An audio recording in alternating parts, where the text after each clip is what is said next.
Alright, so today I'm going to do a little bit of a video lecture. We're going to talk about some of the questions on the last homework.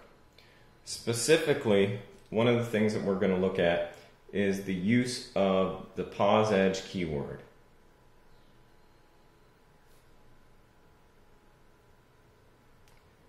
So, the way that I've taught in class is that there are two types of always blocks that we use on an everyday basis. The first is always at Posedge clock. And then we go into this one. Begin.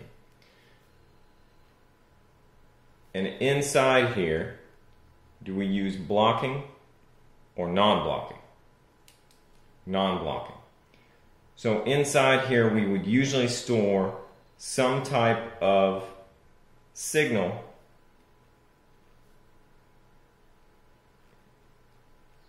into a register.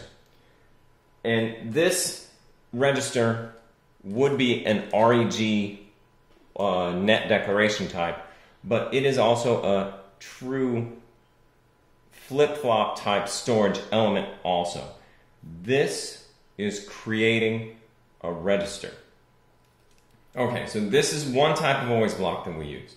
The second type of always block, always at A or B or C. And in this one, we would have some statements. Is this going to be blocking or non-blocking? This one will be blocking because we want these statements to execute in a certain sequence. And so this could be where the signal is defined. And so this could be A plus B. And then we could have another one which is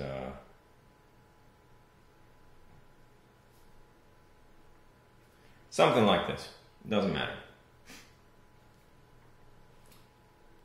This one, is it sequential or combinational? Sequential. This block, is it sequential or combinational? This is a combinational block. So we can see these are the two types of always blocks that I have always talked about in class. These are the only two ways that I've ever said to do the sensitivity list. You can do Posedge clock. You can also do a neg edge of clock, and there are certain applications where that's useful, especially in dual data rate, where you want to register on both the Posedge and the neg edge. There's also some timing considerations where you might want to switch from a Posedge to a neg edge. That can help solve a timing issue. If you have one signal in your design that just can't meet time, you can throw a neg edge of clock register into that. That'll give you an extra half a clock domain of time before it can get registered in. So there are some tricks you can do like that to make it work. But really, for 99.9% of everything we do, it's just going to be Posedge clock. Then this one is going to be triggered on the sensitivity list of A or B or C. So whenever you see these signals, A or B or C, it's going to enter into this block and it's going to execute these commands in order. This is completely combinational. So the combinational is implemented in the lookup tables, the LUTs of the FPGA. This has a memory structure that it's implemented in. This has a lookup table. This is how FPGAs are designed. So here was the question. The question that was asked on the homework was, can we do always at Posedge of A begin, and then some commands, and then end. Okay, so let's examine what this really is. Is this sequential?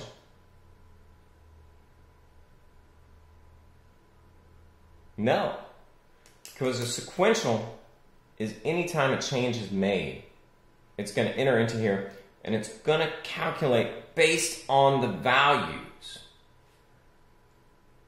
Posedge indicates that it has some knowledge from before and some knowledge from after. So it's actually looking for a transitionary state. So somebody in the comments said, well, if we just do Posedge of A, won't it create the same type of edge triggering logic that it does for a clock? Please recall that the clock distribution network is a different network. This does not run on the same connections as the signals run. There is logic in the clock distribution network to accommodate a Posedge clock. However, there are not those same pieces of logic to accommodate a Posedge clock, Posedge of a signal. So now let's take a look in depth of what this is really trying to do. So what you're trying to do with this, you're trying to look at this signal A.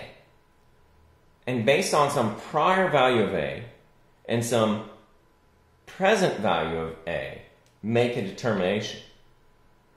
If we were to write this in a block diagram, if we were trying to actually capture what this would look like, really what you're trying to do is take a flip-flop and you're trying to drive it with the signal A. And then in here, you're going to drive this with some set condition, whatever the code is inside here. What is this? This is a latch.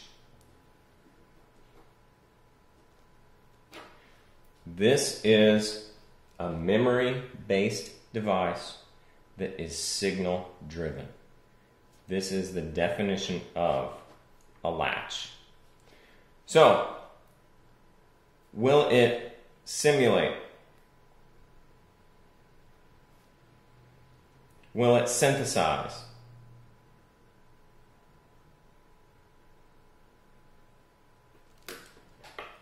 How many people think that it'll actually simulate? I'm sure no one is raising their hands right now because you're watching a video. Yes, it will simulate. How many people think it will synthesize? No. It will not synthesize. The reason it will not synthesize is because the FPGA does not contain the internal hardware structure to generate latches. Now, could you do this for ASIC development? Could you write this Verilog code with latches in order to do ASICs? Sure. That's one of the reasons why it'll simulate. You know, there's nothing wrong with using this type of construct. You just cannot use it in FPGA programming. This is fine for ASIC programming because an ASIC can support a latch. FPGAs do not support latches, therefore you cannot use it in FPGA code. So this is bad. If you use this on your homework, it will simulate and you will get an output image, but you need to change it in this next version of your homework because this is bad.